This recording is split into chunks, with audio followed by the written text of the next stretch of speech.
I've owned over 25,000 units of real estate, apartments, condominiums, buildings. Most people hear that number and they picture something abstract. Let me show you what it actually looks like, deal by deal, year by year, setback by setback. My first deal was a 3-family house on Crescent Street in Hartford, Connecticut. 3 units. I was 23 years old and nervous the whole way through. We sold it 6 months later for a $108,000 profit. That deal gave me the confidence to do bigger ones. And the bigger ones gave me the confidence to do even bigger ones. That's how you get to 25,000 units. Each deal teaches you the next deal. But I want to be straight with you. It was never a smooth ride up. I lost deals, I lost partners, I lost 15 years of my life to a federal prison sentence. There were years the count grew faster, and there were years everything I had went to zero. So here's what I want you to understand before we go any further. The number is the resume. What builds the resume is the point, and what built it was resistance. Every time I thought something was ending me, prison, deals that fell apart, relationships that didn't survive, it was actually building the thing I needed for which came next. When I went to prison, I believed that my real estate career was over. Who does deals with a convicted felon? But here's what happened inside. I taught real estate to inmates for over a decade. When you teach something for 10 years, you get rock solid on it. You keep what works and you throw out the rest. I came out with a clearer system than I went in with. Prison also took my fear. I'd already lost my money, my reputation, and my freedom. After that, the worst thing a negotiation can do to you is a no. That clarity and that fearlessness closed my first deal out of prison, 372 units and $4 million in profit. The worst thing that ever happened to me built the tools for the best thing that happened to me. I couldn't see it until I was on the other side. And I have the advantage now of having watched the market and the market patterns for over 40 years. I have good sense of what's coming and the resilience to deal with it. I've been in this market through 6 cycles now. Actually, 4 full cycles and 2 smaller cycles. And every time, without exception, the people who moved when it came uncomfortable made the most money. The first cycle scares the hell out of you. Prices drop, lenders disappear and panic. Everyone says the world is ending. You believe them because you never have seen it before. The second cycle, you notice the world didn't end the last time. And this is when you actually level up and take advantage of the cycle. By the third and the fourth, you've watched the people instead of the panic. Who froze? Who's selling at the bottom? Who's quietly buying? That may be me. By the 6th, you feel the cycle the way an old fisherman feels weather. You recognize it while it's still forming. Schools can't teach you that. You have to live through the cycle or get close to someone who has. Here is the one market observation.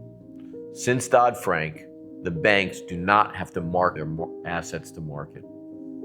That's why the banks have trillions of dollars of toxic deals on their books, and they are starting to let them go. The uncomfortable move is the one that pays.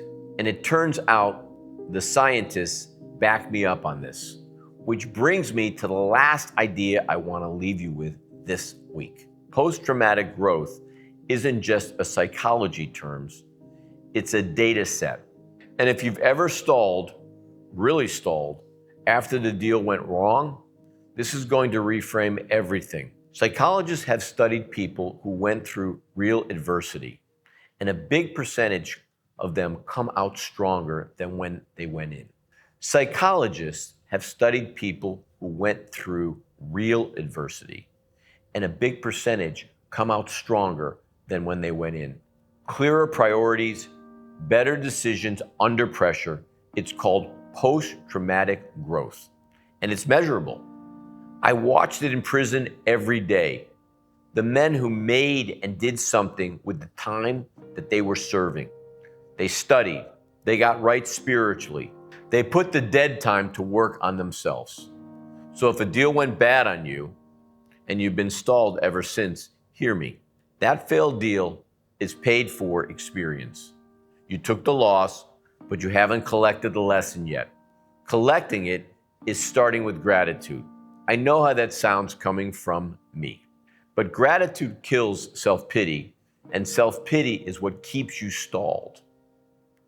You can be grateful for what a disaster taught you and still hate that it happened. Every setback in your past is equity you haven't tapped. Go tap it. Now, let me close out these first 6 weeks with my story, told the shortest way I know how. Prison, financial collapse, the deals that never ended it, the relationships that didn't survive. I'm still here, and everything that tried to break me ended up on my resume. I want to tell you about the best moments of my life. It was 2 days before Christmas of 2020. A guard came up to me with a yellow folder under his arms and asked me, could I see you in your room? His name was Christian. He said, do you know what's going on? I said, I think so. He said, you have 5 minutes to pack your things. I didn't need 5 minutes. I had been ready for 5 years.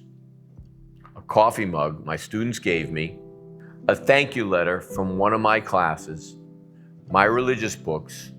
That's what I packed. And I walked down the cell block as a free man, and the inmates cheered for me the whole way out. I've had a lot of success in my life. Nothing ever felt as earned as that walk. Those men watched me serve 15 years.